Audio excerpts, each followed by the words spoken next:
church mice and country mice the same? Oh.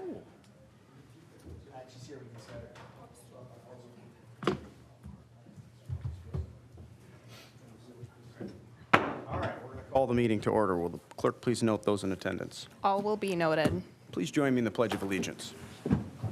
I pledge allegiance to the flag of the United States of America and to the republic for which it stands, one nation under God, indivisible, with liberty and justice for all.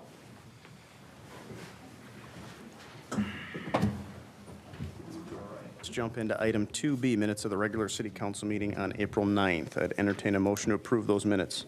I have a motion and a second. All those in favor say aye. Aye. Any opposed? Motion carries. Item 2B, minutes of the city council work session from April 16th. I'd entertain a motion to approve those minutes. So moved. Second. I have a motion and a second. All those in favor say aye. Aye. Any opposed? The minutes are approved. Item 3, adoption of the agenda. We have an addition, which is item 8A, Department of Public Safety Pathways to Policing Reimbursement Grant. And if there are no other additions or changes to the agenda, I would entertain a motion to adopt the agenda as amended. So moved. Second. I have a motion and a second. All those in favor say aye. Aye. Any opposed? All right, we have an agenda. Item 4, consent agenda. I'd entertain a motion to approve the consent agenda. So moved. Second. Motion and a second. All those in favor say aye. Aye. Any opposed? Consent agenda is approved. All right.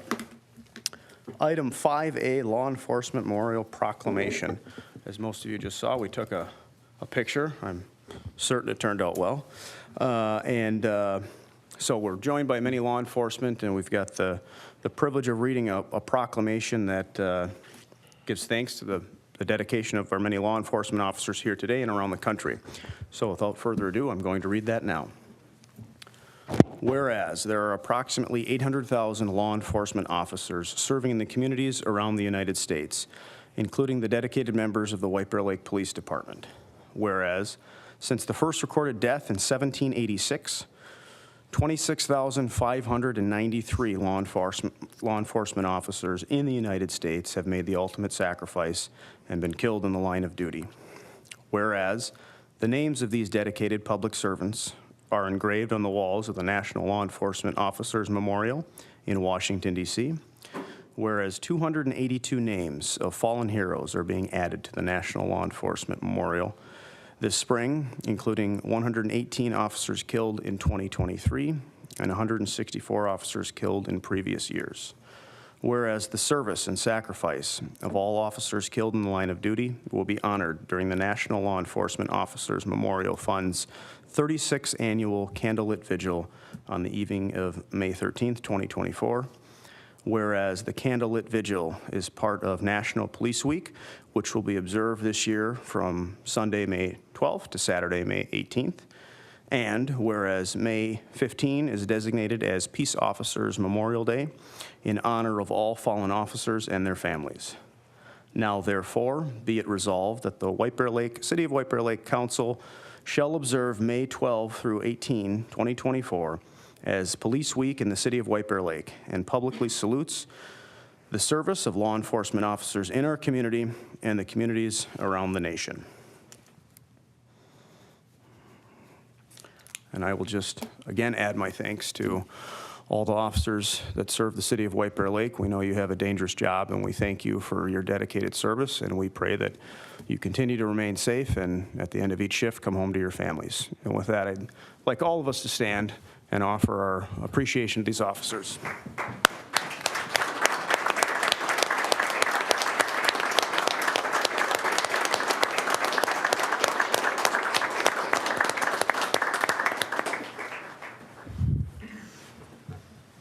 Thank you all.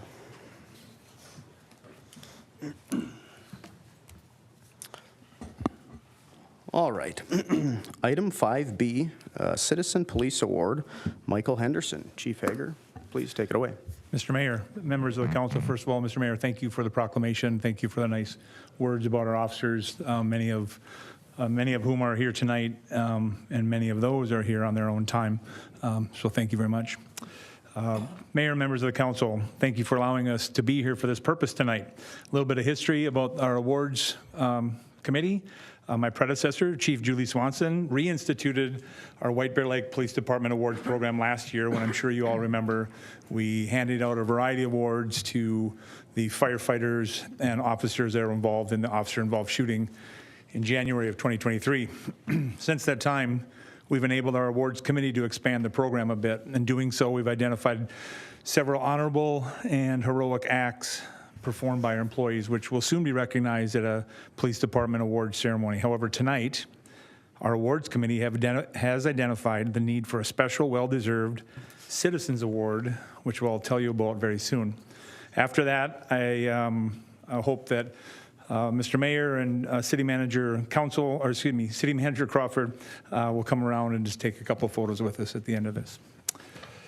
So, the incident during the morning hours of Saturday, December 23rd, 2023, in a very busy set of parking lots filled with Christmas shoppers on Burkle Road, officers were dispatched to a report of a female assaulting multiple individuals and trying to steal their vehicles. The suspect in question, possibly intoxicated or in severe crises, had approached two parties in the lot after their workout at a local gym. The first victim was grabbed by the suspect as she demanded the keys to steal her car. After hearing this person yell, a very brave citizen who we're honoring here today, Michael Henderson, ran over to assist. He physically intervened to free this victim from the suspect, allowing her to get to the safety of her vehicle and drive away, thankfully, without serious injury. The second victim, a student home from college, had left the gym and was approached by the same female. The suspect grabbed her and told her she needed to take her car and tried to take the phone out of her hands. The suspect pulled the victim's shirt, trying to remove her out of the car so she could jump in and steal it. That is, of course, what you know we call it carjacking. This victim was scared, and unfortunately, she was unsuccessful at pushing the suspect away. Mr. Henderson, again, selflessly came to this young woman's aid as well. He risked his own personal safety by putting himself physically between the victim and the suspect and was able to move the suspect away from the car. The victim then drove out of the area. During this time, by the way, Mr. Henderson had one arm in a sling due to a pre-existing injury. Mr. Henderson remained on scene until the police officers arrived, as though he hadn't done enough already. One of our sergeants, John Vetty, who's here tonight, was the first one on scene. And as he approached the suspect, she took off running. To prevent more people from getting hurt, or even to prevent her from getting hurt, Sergeant Vetty grabbed her and attempted to take her to the ground. The suspect immediately fought. He also tried biting Sergeant Vetty many times. He was alone, or at least he thought. Once again, Mr. Henderson willingly offered his assistance by removing his injured arm from the sling and grabbing the suspect's legs to help to control her until more officers arrived. The suspect was then taken into custody. Mr. Michael Henderson risked his own life to help two strangers in need. He also stopped two potential carjackings from occurring before, mind you, helping police subdue a suspect who was a danger to the community. This was done without selfish motive and all while attempting to heal from his arm injury already. Michael Gregory Henderson is truly deserving of the Citizen Award granted by the White Bear Lake Police Department Awards Committee in the City of White Bear Lake. We value community members like you. Thank you, Mr. Henderson, for your bravery and courage to others, to help others. Please come up and receive your award from Sergeant John Vetty, your good friend. Mr. Mayor, members of the council, would it be okay to just say a few short words? Again, we're very grateful for Mr. Henderson and his actions on the day of December 23rd.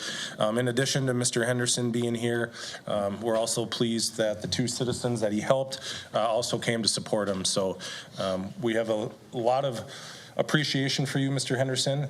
And again, in addition to everything you did to help them to be safe and to flee from a chaotic scene, I'm very grateful that when I got to the point of trying to arrest this suspect, and she's trying to bite me, that you pulled your arm out of a sling. I wasn't sure if you'd have a Superman cape that was going to come next, but you made no hesitation to jump in and help me before other officers can come. And then at that point, you backed off and then remained as a good witness. So on behalf of the White Bear Lake Police Department and the City of White Bear Lake, we present you this plaque for the Citizens Award. Thank you and congratulations. Thank you.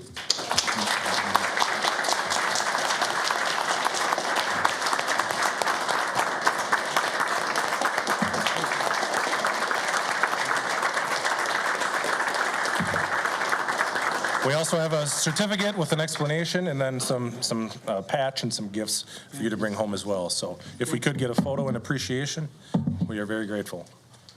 Thank you very much. Thank you.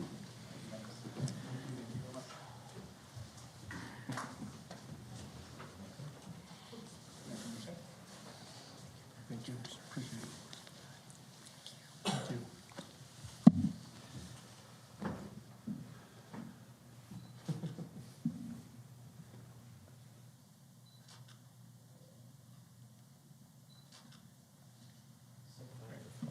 Thanks again. Thank you. Appreciate it.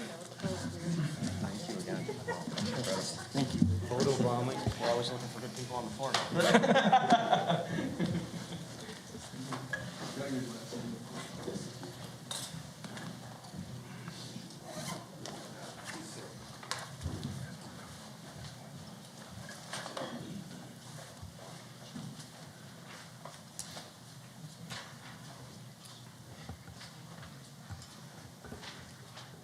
All right, very good. Okay. Item 5C, Public Works Engineering Department Biannual Report. Mr. Copy, when you're ready. Thank you, Mayor, members of the council. So this is our second report for the Public Works and Engineering Department. I'm going to breeze through the first couple slides, the repeats from last time, but just kind of a quick update. Our current staffing, it remains pretty steady. We do have one opening in parks currently that we're working to fill that current position.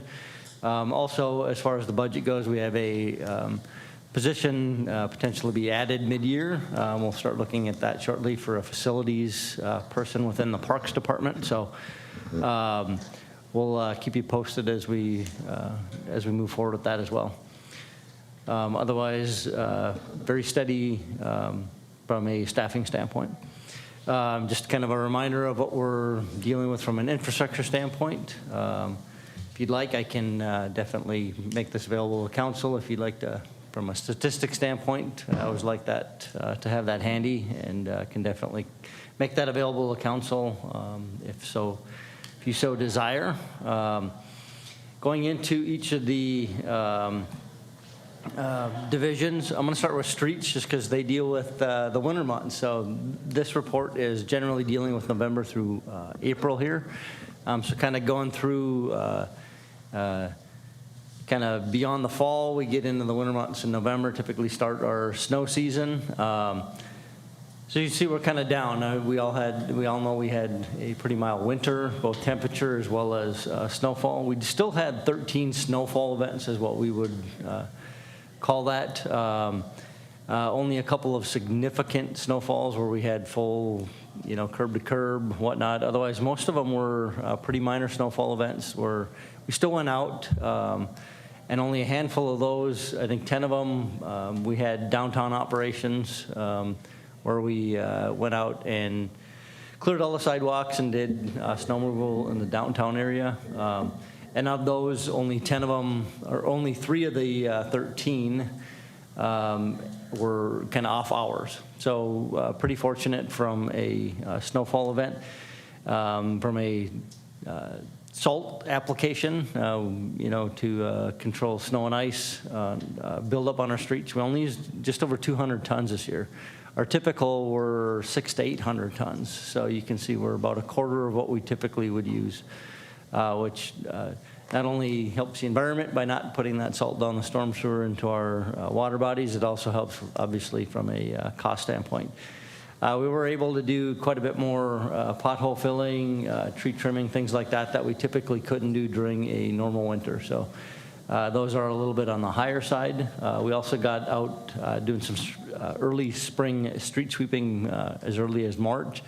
We're doing our full curb-to-curb city every mile as we speak. They should be done.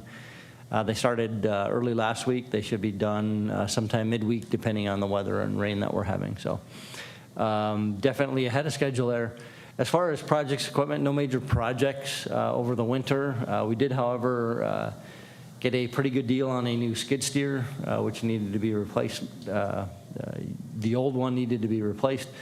Staff was able to really work with some vendors, and we got some much-needed accessories for that. A couple that will be very useful for, especially with a lot of the trees and the dealing with some of the emerald ash borer issues with tree removal, is our forestry mulcher and our grapple bucket. The forestry mulcher, think of it as a attachment for that skid steer that we can go out into some of the rougher areas, and it basically grinds up all the brush and whatnot, and it definitely reduces the manpower needed to, manually remove, and the material can stay in place in most of the area. So definitely huge. We used to rent it, huge cost, but we're able to add it to this package deal. And eliminate those rental, should last for quite a while. The other one is the grapple bucket, which will allow us to more easily feed material into the chipper as we do tree removals, as we deal with the emerald ash borer issue. So again, saving manpower, potential injuries to workers trying to lift the branches and brush into the chipper. So that's kind of the highlights of the streets division. Parks, they always get to have all the fun during the wintertime, and with their holiday decorations, kind of starting off again, they did a huge amount of tree removal, tree trimming, whatnot within parks, open space. A lot of time spent removing brush or tree branches along the sidewalks and trails to help with snow removal, which we didn't end up with. So they were able to really get ahead of things. They got behind the last couple of years because of the bigger snowfalls, but this year, we're really able to get out and get ahead of things. Probably should have done this in different orders, but holiday, I'm going to go to holiday decorations next because that's a winter activity. But they spent a ton of time, spent 240, almost 250 hours getting set up, putting holiday decorations, trees, lights, things like that. And can you imagine 56 miles of lights they put up? They also take those down. So that's a lot to do. 600 feet of garland. You can see it on, like the at Rural Park. Very well done for the holidays. 110 holiday trees with, most of them with lights as well. So huge effort by parks to make our town spectacular during the holiday season. So again, as we get into spring here and over the winter, they spend a lot of time preparing for summer activities, preparing orders for, you can see on the picture on the right side, our fertilizer and seed and things like that came in. So they start getting ready for everything that goes in, a lot of planning for the flowers and planting beds and things throughout town. And this is a first as we go down the list. The Matoska launch docks were put in on March 14th. That is typically when we are kind of finishing up our skating rink efforts. So we were way ahead of schedule on one, and actually, as far as the skating rinks go, we never successfully got one to freeze up. So we tried at Podman for a few days, but the warm temps and weather that we had did not allow that to occur this year. But we got the docks in early, and people were able to get out early fishing. So that being said, we had very little damage to the marina this year. I didn't specifically list it, but very little damage. Some of it was ice on the shoreline with the stairs and the handicap ramp. Those are things that were actually kind of scheduled anyways, or would have been needed for future updates as things started to rot out and just previous damage from wind and ice. So we were able to get that done this spring, and the dock's in, and the marina's getting set, and everybody should be in on time as far as the boat slips go. So. Otherwise, parks and facility staff did a lot of just countless special projects. I hate to start listing them, but painting and remodeling. They did the public safety gym, got everything ready for that, and helped coordinate with them. So a ton of different projects around the different facilities that we have around town. As far as equipment goes, on the right side, we were able to replace the watering carts that the seasonal staff used to go water all the flower beds and the hanging baskets throughout town. The cool thing about this project, they work very closely with our fleet staff, and we're able to find basically a 2-for-1. We found vehicles that would work. We needed to replace 2 of them. The old Cushmans, just we couldn't get parts for. They were failing. Our fleet staff was able to find 2 of these for the price of one of the Cushmans that we were originally looking for. So basically, saving us a ton of money there. Also, and I'll get to it when I get to the fleet department, but they were able to outfit these.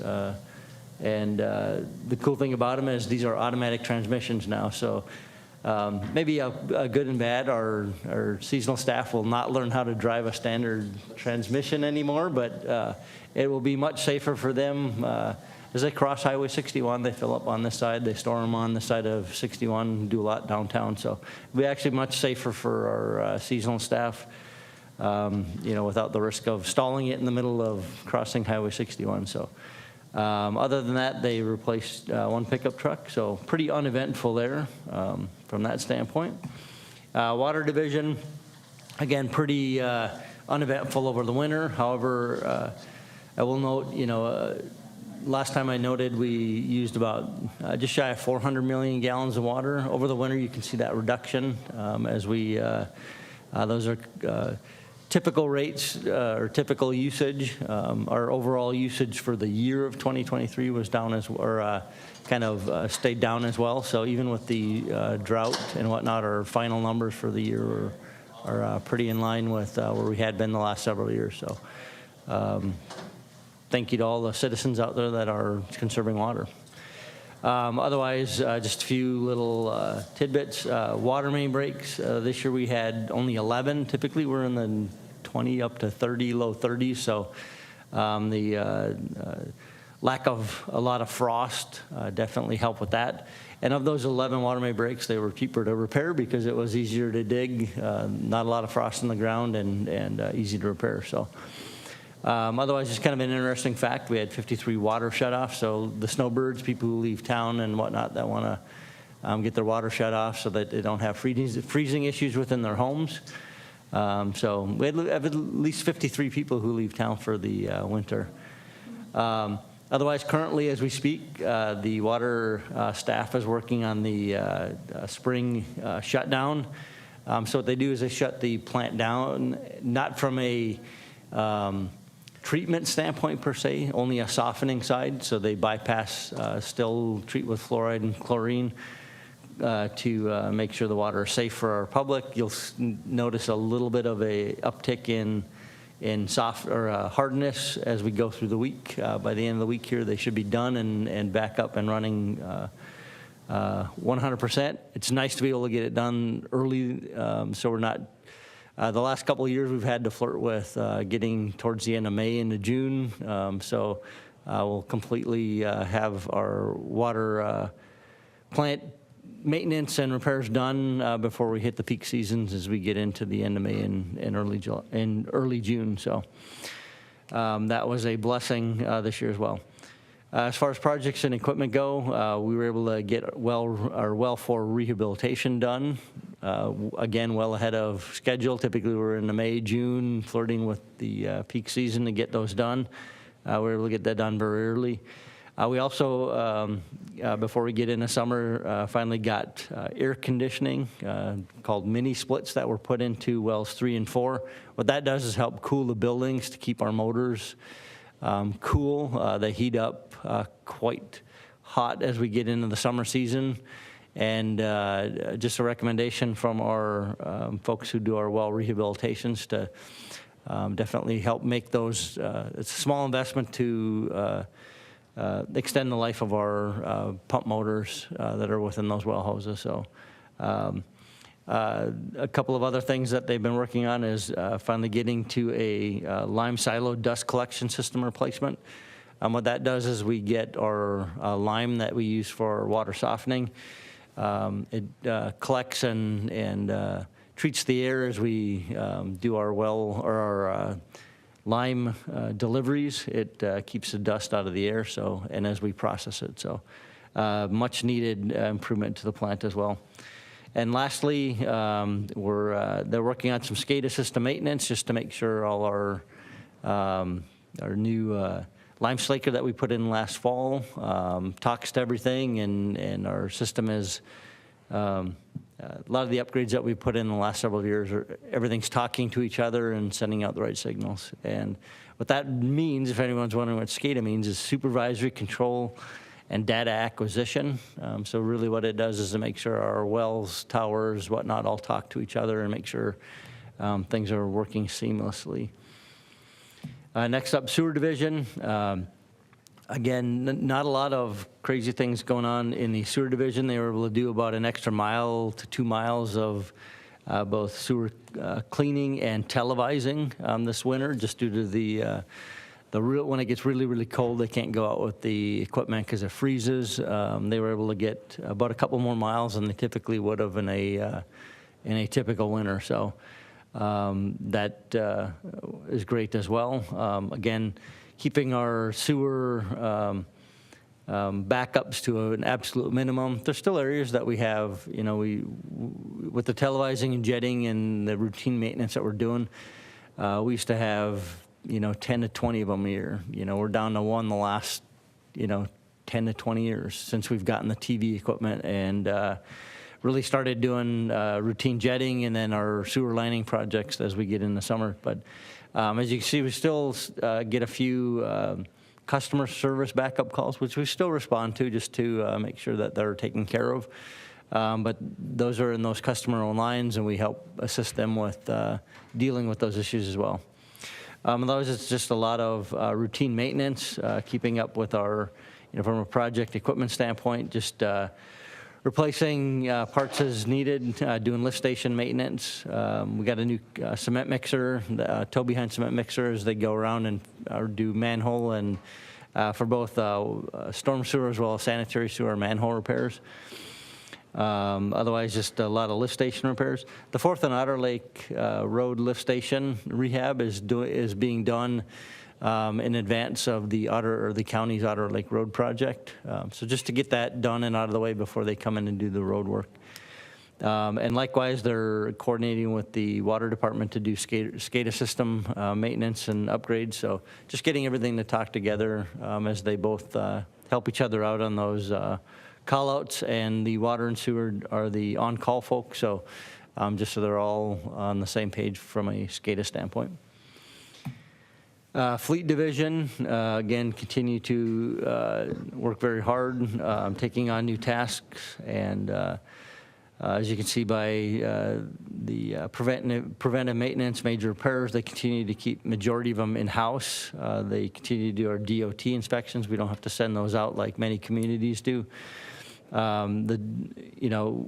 outsourced repairs, and most of those actually are tire work that we don't do in-house, just from a economy of scale standpoint to not have all that equipment. But most of the other ones are body work, warranty work, recalls. We don't do those in-house. Warranty and recalls obviously are, from the dealer. So again, not much those guys can't do in the fleet department. And then I always like to call them out. They love taking on these weird special projects. They got the CERT trailer repairs done for them so they can continue their operations.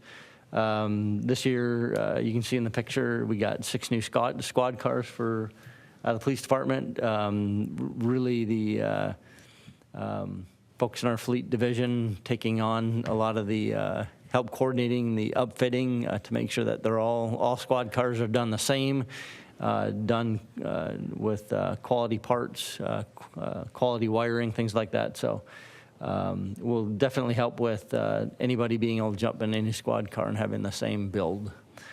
And then I mentioned it earlier, but they really help getting our parks water wagons outfitted and plumbed. So being able to keep that in-house saves huge dollars. Being able to take the equipment off of the old cars, putting it on the new cars, getting it to fit, and done a fantastic job there. Mr. Coppy, did they also work on the Zamboni? They also do. So I didn't put it in there, but they do all the work on the Our fleet, again, a lot of things I don't touch on, but they work on our Zamboni, they work on fire trucks, they work on the entire city's vehicles and even some non-vehicles. They even did a few projects down at the sports center that weren't vehicle related, so, or Zamboni related. So they're always jumping in and taking on all kinds of new things because they have that mechanical aptitude. So they're great assets to the city for sure.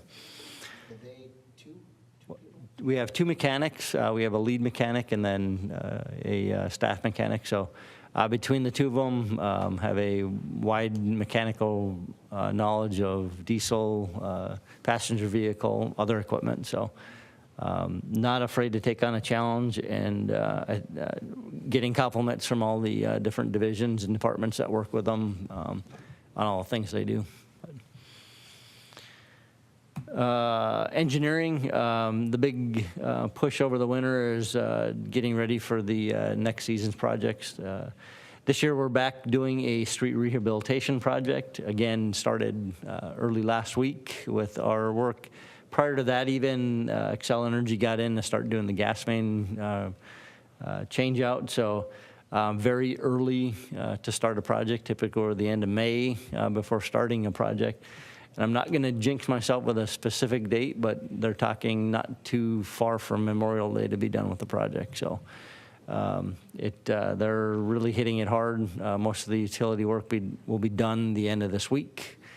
And they're currently doing water valve replacement and some sewer repairs. So it's going to be moving along very quickly. Otherwise, keeping very busy with the public safety renovation project, our downtown mobility and parking study as we wrapped up a bunch of public outreach, working on the final report right now for presentation to the council here shortly. Very active doing a lead water service inventory that's coming down from the EPA that we have to do. 8,500 homes and businesses that we need to figure out whether they have lead water services or not, reviewing all records. As we go into the, even as we go into the street project, we're digging up, doing kind of using a vector, the contractor's using a vector like we use for sewer jetting to suck out holes near the water shutoffs on 40-some homes in our project area that we couldn't find records on. So every opportunity that we have to get out there and find it. Some of the other ones we're actually going to try to get into the folks' homes along the project to be able to verify the service side of it. Those that we knew the other, the water main side of things. So very active with that project, both from a engineering staff as well as GIS, mapping that and getting that all into a format that we have to ultimately submit to the Department of Health later in August. Otherwise, a lot of coordination with county road projects, review and plans with Otter Lake Road, Long Avenue, County Road F Sidewalk project. Also with the school district project with Highway 61 and A Street Signal, A Street and Division improvements that were required as part of the North Campus expansion project. And then just our typical activities with project reviews with community development, buildings, houses, developments, right-of-way permits, and just numerous hard to keep track of every one of them, but numerous GIS mapping projects that everyone requests from our GIS technician. And lastly, I want to promote our Public Works Open House. Those of you who are watching at home, we'll have our first Public Works Open House on Wednesday, May 22nd from 5 to 7 p.m. Located at our White Bird Lake Public Works facility at 3950 Hoffman Road. We'll have a lot of fun displays, hands-on activities that our staff is working on with different vendors, our union. We'll also have tours of the facility. So hopefully everybody come out. It'll be all ages appropriate, things for kids to learn and adults to learn as well. So other than that, that concludes my presentation. I'd be happy to answer any questions if council has. Thank you, Mr. Copy. Council, any questions? Redbird. So we have another event coming up before the open house at Public Works, like a week from Saturday? Oh. Yeah, and I'm going to mess up the date here. We have our, I put it in my PowerPoint for later. So this Saturday is Trash to Treasure Day, and then May 7th, I think, is Spring Cleanup Day. I have some more information later, but May 4th is Spring Cleanup Day. Very good. Any other questions from the council? Do check our website to get accurate dates and times on the aforementioned things that we stumbled through. No worries there. All right. Thank you, Mr. Copy. Appreciate the report. Keep up the good work in engineering and public works. You guys are busy as always. All right. Item 5C, Finance Department Quarterly Report. Ms. Kinsbotter, whenever you're ready. Good evening, Mr. Mayor and members of the council. Tonight I'm here to talk about the Finance Department operations and the License Bureau activities. We're going to start with the Finance Department. The revenues and expenditures are tracking to the 2024 budget. To this point in the year, when we're early on in the year, all of the departments are working to get their projects together. So we are on track for our budget. The Excel franchise fee is a 1.5% of the Excel Energy's electric revenues in our area. They make a payment to us in the beginning of every year. Our 2024 actual amount received was approximately $13,500 more than what we had anticipated in the 2024 budget. This receipt has fluctuated over the years.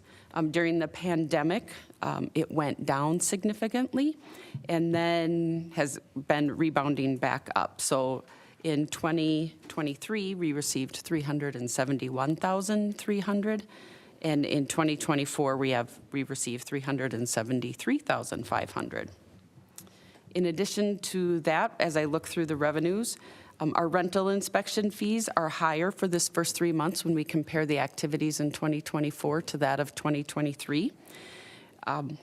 When we analyze this, the building department at this time last year was not at full staff, and they were working to accomplish all the tasks with the staff that they had. So now that they have a full complement of staff, those activities are being done earlier in the year.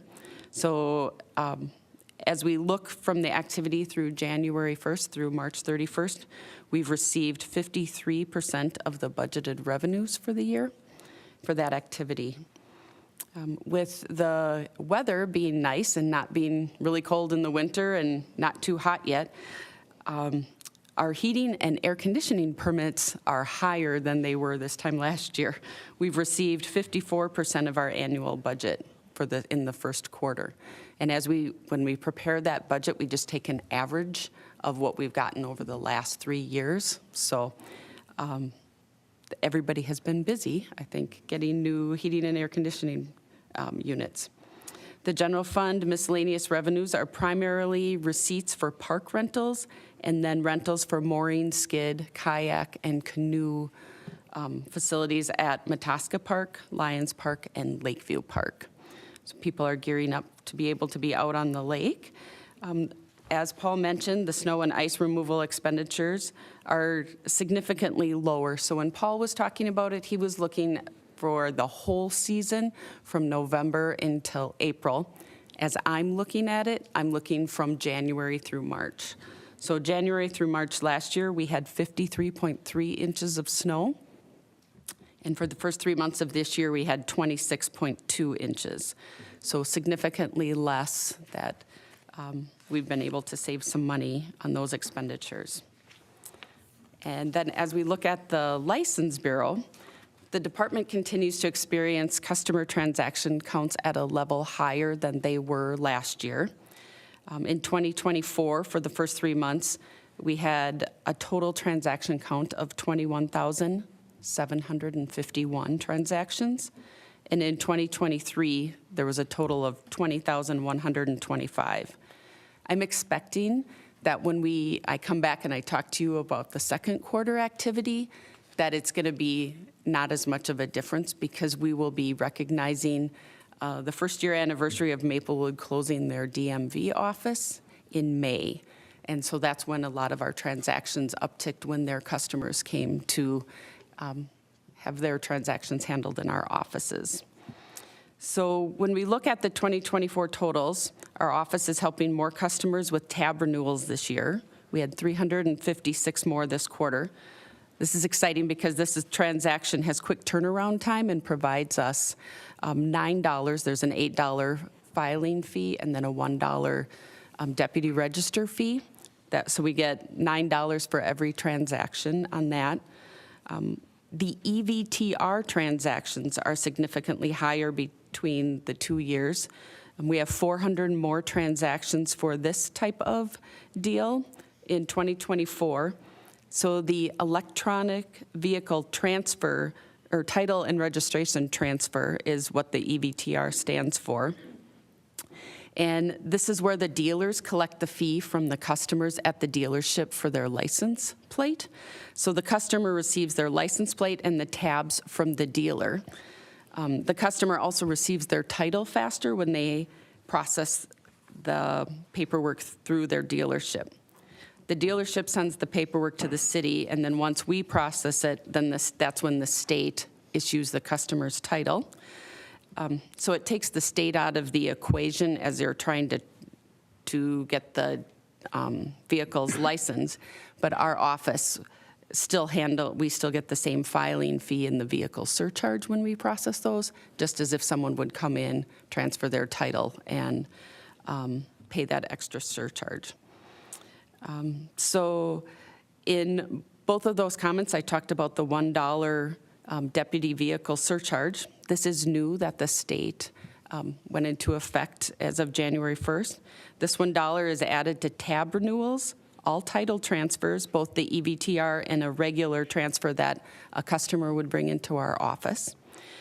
Duplicate titles, duplicate stickers and plates, and customer requested title corrections, or if they add or remove anything from their titles.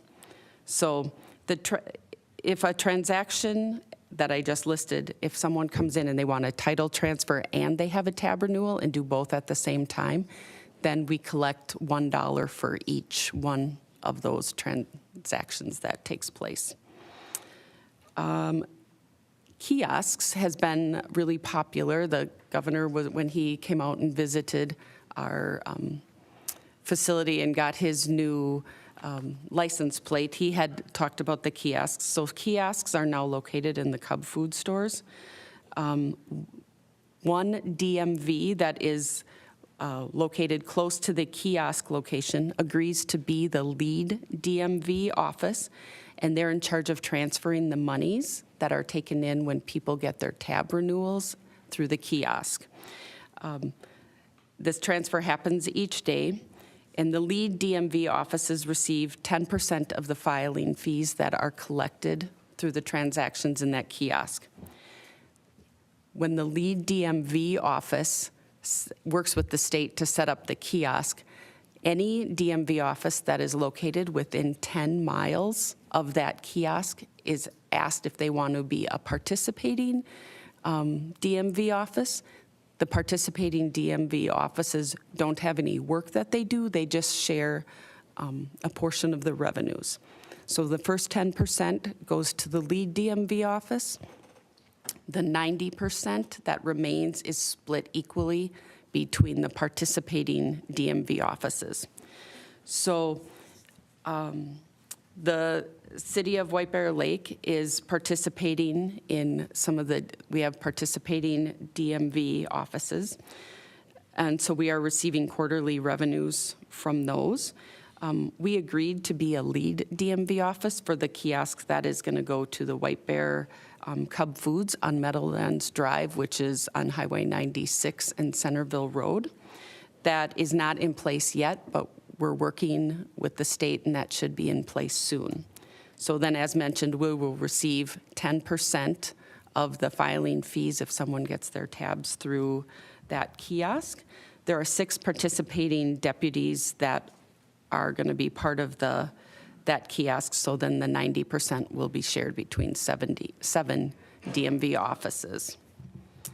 And then finally, as you look at the report, you can see that in March, it looks like the transaction per hour was different. because of the city does biweekly payrolls, the structures, there are 2 months out of the year that have 3 payroll days that happen. So the first of those 3 payroll months happened in March, so that circumstance just makes it appear that there are extra hours worked in the month, so that it lowers the transaction per hour count. So that wraps up my presentation, and I am available to take any questions that you have about the Finance Department or the License Bureau. Thank you, Ms. Kinsvater. One quick question on the kiosk. So I might have missed it. Does the customer pay the same fee as if they were at the deputy register? What are we sharing in? Mr. Mayor, that is a great question. So the customer actually pays when it's, they pay extra because they need to pay a kiosk fee. So they're going to get their tabs, and then they're going to pay the $1 service charge. And then there is a fee for the kiosk fee that goes to the company that maintains the kiosk. And then they're going to have a credit card fee. So they're going to be paying with a credit card. So the fees that we would share would be the filing fees. So the $8 and fee plus that $1 vehicle, deputy vehicle fee. So there would be the $9 that we would be sharing. Okay, so the customer's still paying the same fee as if they were in person. The fee's correct, but And they do we're- have that extra And we're kiosk getting fee. a proportionate share of whoever's participating. Correct. But they are effectively paying quite a bit more if they're running a credit card, a kiosk fee. So it's still cheaper to come to the deputy registrar right here in White Bear Lake and get your Correct. tabs. We'd prefer to have people come visit us in the office. Very good. Thank you. Council, any questions for Ms. Kinsvater? Councilmember Walsh. Thank you, Mr. Mayor. Just picking up on that same topic. So just help me. I know we want to, I'm trying to figure out what the state interest is in that process. So is the state interest really, we're going to set up kiosks so it's more convenient for citizens to get their tabs.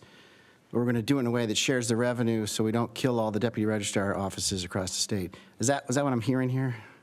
Mr. Mayor, members of the council, yes. I mean, as a They are trying state to make it- taxpayer, I think that's really bad policy. As somebody, you know, on the board of an organization that runs a deputy registrar's office, I guess that's good.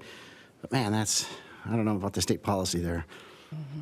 We don't have to, we could probably lower the cost of that transaction in that kiosk if we didn't try to share the revenue to keep all the offices open. So this policy thing is weird. Okay, another question, more positive. EVTR, as I'm listening you describe the car dealership's process with us, is White Bear Lake better than that than other cities? Can we make that claim? I'm just thinking of a marketing thing here. It's like, buy your car in White Bear Lake because the tab thing is smooth and easy and faster than other cities because we've got this great partnership with our local deputy registrar. Can we make that claim, or is it just sort of everybody doing this the same way? Mr. Mayor and members of the council, everybody does the EVTR. Okay. So Still, buy your car in White Bear Lake. exactly. Any other questions? All right. Ms. Kinsvater, thank you for the detailed report. We appreciate it.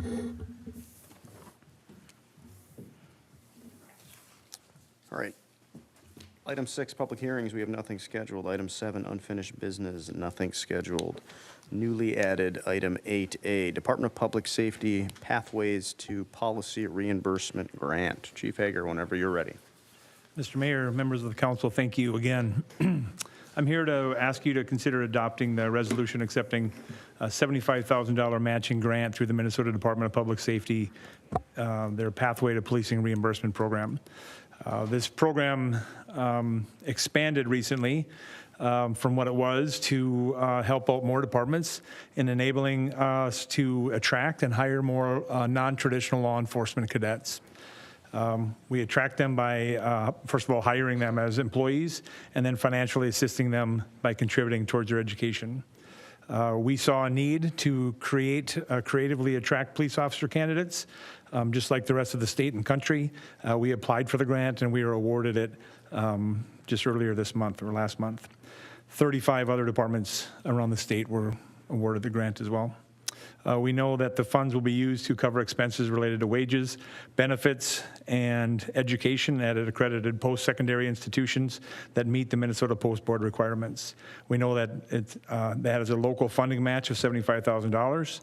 We will use the 24 and 25 operating budgets, as well as the recently allocated public safety LGA money that I spoke to you about at the last meeting to cover those expenses. So I recommend that the City Council adopt the attached resolution accepting the $75,000 matching grant through the State of Minnesota Department of Public Safety's Pathways to Policing Reimbursement Grant Program.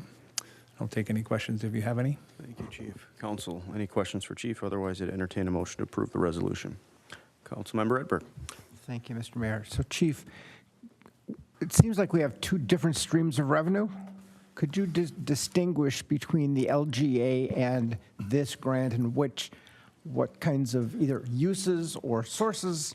It seems like they're both state money, but how do they differentiate, and is there any way of getting some synergy out of that? Mr. Mayor, members of the council, so the LGA money, as we explained last time, was money given to us, the $1.1 million given to us by Governor Waltz and the legislature to be used for recruiting and retention.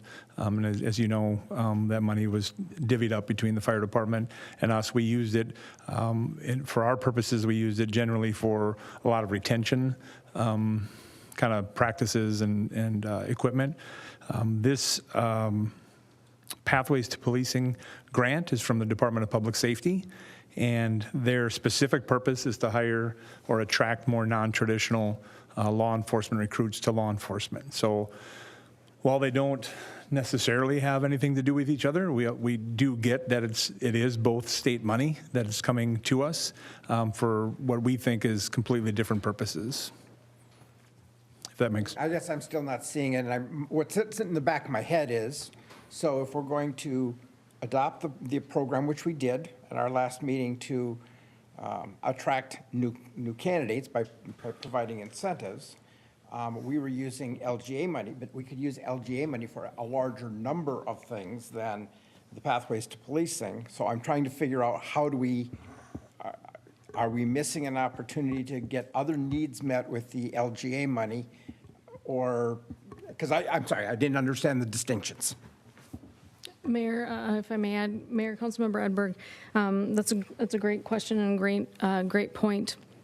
There was about $12,439 of the public safety LGA that will be going towards our matching portion of this grant, and that was really to help offset a tax levy increase for